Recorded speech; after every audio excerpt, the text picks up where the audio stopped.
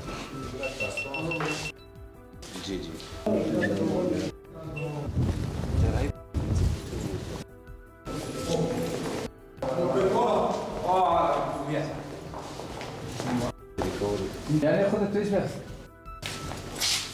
कहाँ से आए हैं आप? कम से गजनी। ये गजनी से आए हैं। गजनी से आए हैं? गजनी से, जी हाँ, गजनी से। मुतमईन हैं आप यहाँ पे जो सहूलियात यहाँ पे दे रहे हैं, डॉक्टर साहब मौजूद हैं, मेडिसिन बाकी अस्पताल का अमला? दलता चिकम स्ता इलाज शो नो सहूलियात चिकम मिलाओ शो दवाइयाँ ने मिलाओ शो नो तासु दे बाने मुतमईन है? हाँ ना ना इस तकलीफ ना डेर मुतमईन। सो रही दलता तेर खड़े 2 बजे। ये कह रहे हैं कि हमें गजनी से मेरा ताल्लुक़ है और मुझे प्रॉब्लम था तो मैंने 2 दिन यहाँ पे अस्पताल में गुजारे हैं, तो मुझे इलाज में कोई मसला नहीं हुआ और अद्वियात वगैरह भी मिलती रही हैं।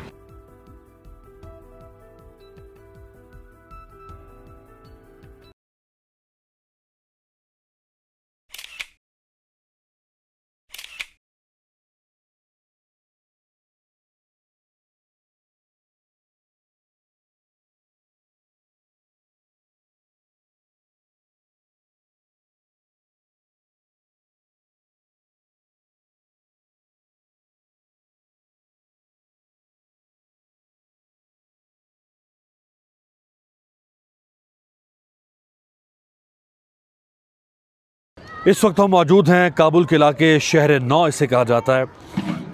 ये इस वक्त काबुल का सेंटर बन चुका हुआ है। यहाँ बिज़नेस एक्टिविटी बहुत ज़्यादा है। काबुल का पोश कारोबारी इलाका बन चुका है और जो शहर नौ पार्क है वो पार्क इस वक्त महाजरीन के कैंप में तब्दील हो चुका हुआ है। दुनिया भर से इस वक्त अफ़गानिस्तान को इमदाद की ज़रूरत है। पाकिस्तान ना सिर्फ फ़ज़ाई रास्तों से इमदाद यहाँ पहुँचा चुका है, बल्कि तुरखम के रास्ते से भी दर्जनों कंटेनर्स और ट्रक्स इमदादी सामान के पाकिस्तान से अफ़गानिस्तान पहुँच चुके हैं। और अफ़गानिस्तान की हुकूमत ख़ुद अपील कर रही है पूरी दुनिया से कि एक बहुत बड़ा इंसानी अलमिया जन्म ले सकता है अगर अफ़गानिस्तान के महाजरीन को इमदाद ना दी जा सके। एक तो सोवियत यूनियन के ज़माने में भी अफ़गानिस्तान से लोग डिस्प्लेस हुए थे और पाकिस्तान में 40-50 लाख के करीब महाजरीन आज भी मौजूद हैं। इसके अलावा दुनिया के और कई मुल्कों में, यूरोपीय मुल्कों में भी अफ़गान महाजरीन पहुंच चुके हुए हैं। और मौजूदा जो दौर गुजर रहा है, अमरीकी जंग के ख़ात्मे के बाद एक बार फिर अफ़गानी अपने ही मुल्क में महाजरीन बन चुके हुए हैं। पहले तो अफ़गानी अपने मुल्क से दूसरे मुल्कों में जाके महाजरीन बनते थे, अब वो अपने ही मुल्क में महाजरीन बन चुके हैं। इंतहाई बुरी हालत है इन कैंप्स की। छोटे छोटे टेंट्स हैं जो नाकाफ़ी हैं एक ख़ानदान के लिए। यहाँ पे सफाई का कोई इंतज़ाम नहीं है। ये बच्चे यहाँ से निकलते हैं, उस सामने जो आपको गेट दिखाई दे रहा है उस गेट से बाहर जाते हैं और सड़क पर भीख मांगने पर मजबूर हैं। यहाँ पे हेल्थ केयर फैसिलिटीज़ इनको नहीं मिल पा रही, सफाई का कोई निज़ाम नहीं है। यहाँ से वबाएँ और बीमारियाँ फूटने का ख़दशा है। ये एक बहुत बड़ा चैलेंज है अफ़गान हुकूमत के लिए भी और दुनिया के लिए भी।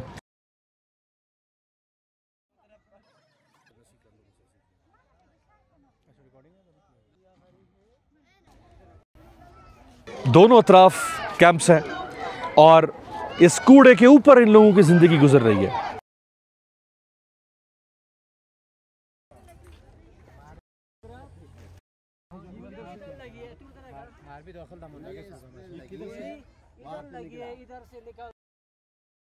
ये नौजवान तखार से है।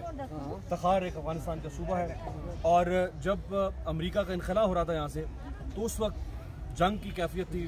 तालिबान और अफगान हुकूमत और अमरीकी फौज आपस में लड़ रही थी, तो एक अंधी गोली आके इस नौजवान को लगी। वो गोली अभी भी इसके जिस्म के अंदर मौजूद है। ये इस नौजवान का एक्सरे है। यहाँ पे जितने लोग हैं वो सब या तो जंग में जख्मी हुए, या वो जंग में माजूर हुए हैं, या जंग की वजह से उनके घरों पर बमबारी हुई है, उनकी दुकानें, उनके कारोबार बर्बाद हुए हैं। या जितने लोग हैं वो सब वॉर विक्टिम्स हैं। वॉर विक्टिम वो बराह रास्त जंग से मुतासिर, बराह रास्त गोलियों से, बमबारी से, शेलिंग से, मार्टर गोलों से मुतासर होकर वो यहाँ पहुँचे हैं। जो ख़त्म हो गए वहाँ पे वो वहीं रह गए, दफना दिए गए। जो बच गए वो लोग यहाँ पर मौजूद हैं।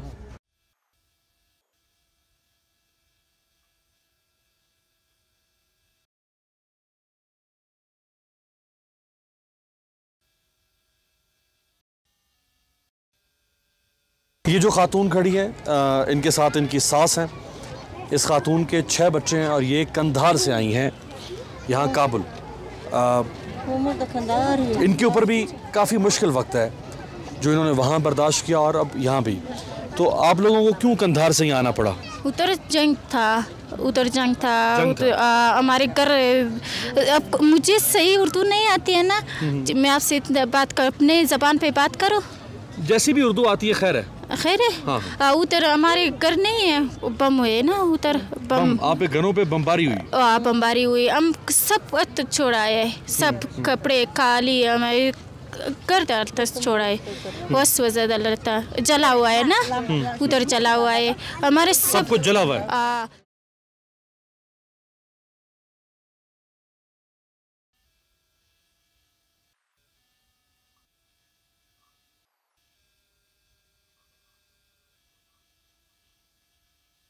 इन साहब का नाम गुलाम सखी है। आज से 15 साल पहले इनके इलाके में जब जंग जारी थी, इनको गोलियां लगी। मैं चाहूँगा कि अगर दिखा सकें ये इनके बिल्कुल इस हिस्से में, पेट और टांगों के करीब इस हिस्से में आप देख सकते हैं कि 15 साल के बाद भी गोली का जो जख्म है वो मौजूद है। इसी तरह से इनकी टांग के ऊपर भी गोली लगी थी।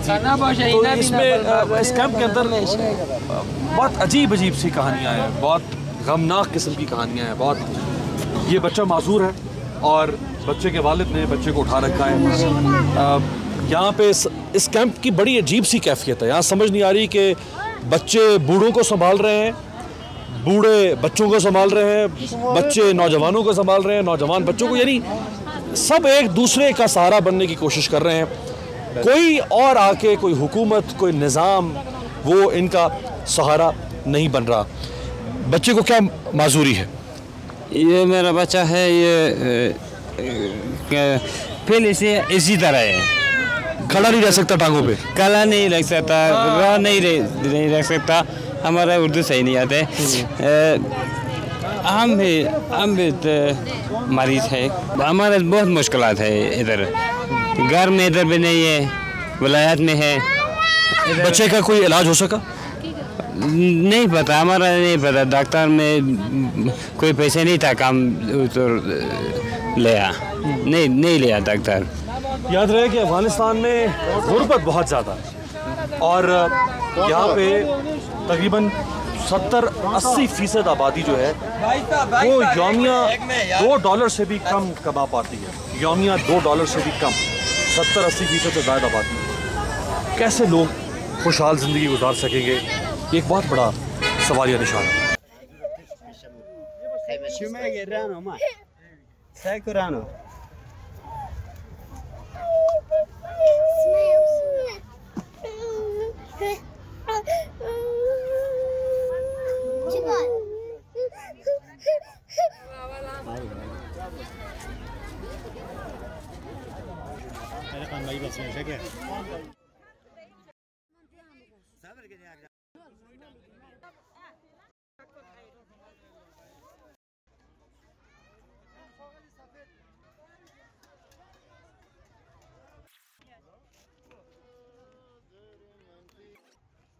ये खातून है, 24 साल पहले इनके शौहर के सर में गोली लगी थी।